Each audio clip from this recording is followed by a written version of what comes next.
Brijesh Trivedi, ex president Gujarat high court. आज पूरे गुजरात में और बहुत सी जगह पे बार काउंसिल की, स्टेट बार काउंसिल की इलेक्शन है। गुजरात में 7 साल बाद इलेक्शन आ रही है। एक अलग ही माहौल है, लोगों की बहुत उम्मीदें हैं कि एडवोकेट प्रोटेक्शन एक्ट वगैरह जो सेंट्रल गवर्नमेंट की मेहनत से थोड़ा हो रहा है, वकीलों के लिए मेडिकल सेवाएं, वकीलों के लिए जो वेलफेयर स्कीम होती है उसमें जो लोचे लबाचे चल रहा है गुजरात में, वो सब चीज़ इम्प्रूव होंगी। मेडिकल फैसिलिटीज के लिए कुछ काम होगा, वकीलों के ऊपर जो हमले हो रहे हैं उसके लिए कुछ काम होगा। ये सब चीज़ों के लिए लोगों की बहुत उम्मीद है। वकीलों के अंदर एक अलग ही उत्साह है।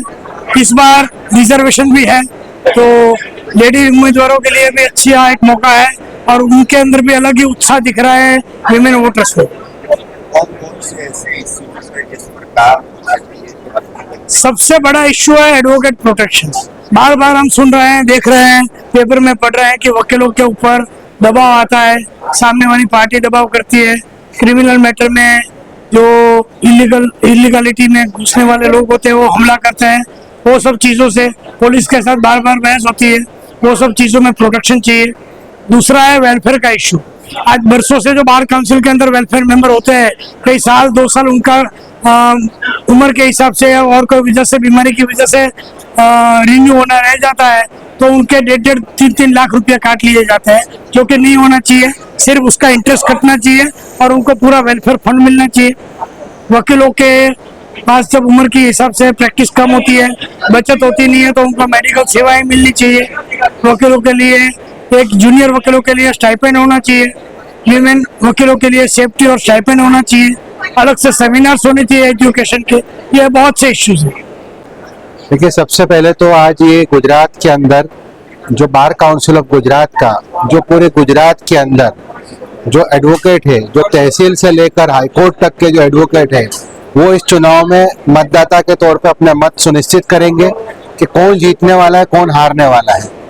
तो हम लोग इस आज के चुनाव को बड़ी ही शिद्दत से देख रहे हैं और पूरे गुजरात के वकीलों में उत्साह है कि आज हम एक नई बॉडी और जो भी नए लोग हैं उनको चुनाव लेकर आ रहे हैं, क्योंकि ये चुनाव जो था ये पिछले 5 साल से चुनाव होने वाला था, लेकिन कोरोना की वजह से 2 साल जो है चुनाव जो है डिले हुआ है।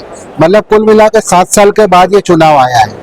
तो ये चुनाव के लेकर काफी लोगों में उत्साह भी है पूरे गुजरात के वकीलों में, और ऐसे 99 से ज्यादा वकील जो गुजरात के जो है वो इस चुनाव में हिस्सा ले रहे हैं। कुल मिला के 23 सीटों का ये चुनाव है और 23 सीटों पर जो आपको बताया कि 99 उम्मीदवार जो है वो चुनाव में अपना हिस्सा ले रहे हैं।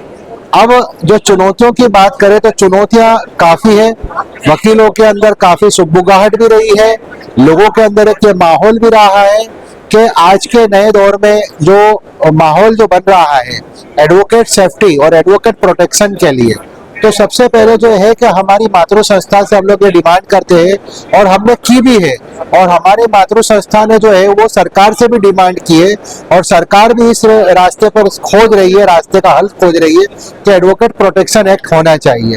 तो उसको लेकर भी एक बड़ा माहौल चल रहा है। और दूसरी जो वेलफेयर की बातें जो चल रही है एडवोकेट वेलफेयर की, क्योंकि एडवोकेट जो है कोई एक परमानेंट जो है सैलरी बेस नहीं होता है, उसके पास जितना काम करेगा इतना ही उसकी फीस आती है।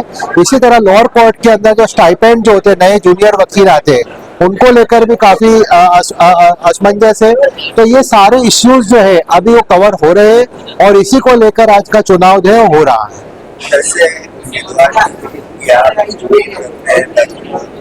नहीं, हमारे तो आपके माध्यम से ये है कि देखिए, जो भी एक राष्ट्रवाद से प्रेरित उम्मीदवार है, जो नेशन फर्स्ट को मानता है, जो नेशन फर्स्ट की आइडियोलॉजी को समझता है, वो ही उम्मीदवार सही ढंग से काम कर पाएगा।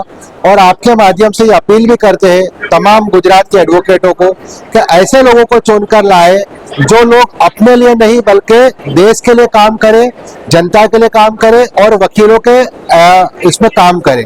तो ये लोग जो है, कुछ लोग ऐसे भी काम कर रहे हैं जो सिर्फ अपने लिए लड़ रहे हैं, चुनाव लड़ने का जो तरीका होता है, तरीके के अंदर भी कुछ तरीके होते हैं, लेकिन उस तरीकों को भी उन्होंने बाईपास करके आज जो है अपने ही प्रचार के लिए सारा प्रचार प्रसार पे झोंक रखा है और करोड़ों रुपए लोगों ने इसके ऊपर लगा दिए, खर्च कर दिए हैं। ये भी नहीं होना चाहिए। Deepak Joshi, Gujarat advocate, Gujarat high court. देखिए, लोकशाही का जो पर्व होता है वो चुनाव होती है, इलेक्शंस होते हैं, और ये भी हमारी जो मातृ संस्था है बार काउंसिल ऑफ गुजरात, उसकी आज इलेक्शन हो रहा है, वोटिंग हो रहा है। तो मैं मानता हूं कि जो 5 साल, हर 5 साल जो आता है उसके अंदर हर एक मतदाता को एक अपॉर्चुनिटी मिलती है कि उसके उम्मीदवार, अच्छे उम्मीदवार जो उनके वकीलों के हित में, उसके राइट्स के जो प्रोटेक्शन में जो खड़े रहते हैं, वो कैंडिडेट को हम कॉन्टेस्ट करके इलेक्टेड करके हम बार काउंसिल को भेजें। तो ये एक हमारे लिए पूरी एक तक है सब मतदाताओं के लिए। तो मैं अपील भी करता हूँ सब मतदाताओं को आपके द्वारा कि सब मतदान करें, अचूक मतदान करें, और ये जो मतदान से उन उम्मीदवार को चुन के बार काउंसिल में भेजे जो वकीलों के हित में जो प्रयास करते हैं, जो आवाज, वकीलों की आवाज जो पहुंचाते हैं, उनको इलेक्टेड करके वो बार काउंसिल में भेजे। देखिए, ये एक दिन रहता है तो पूरा मेरे ख्याल से सब उत्साह से सब वोटिंग कर रहे हैं। सुबह का जो 10 बजे स्टार्ट हुआ था, तो अभी तक मेरे ख्याल से 15% जैसा तो हो गया सब पूरे गुजरात का आप देखोगे तो उस हिसाब से मैं बोल रहा हूँ कि पूरा उत्साह से सब वोटिंग कर रहे हैं।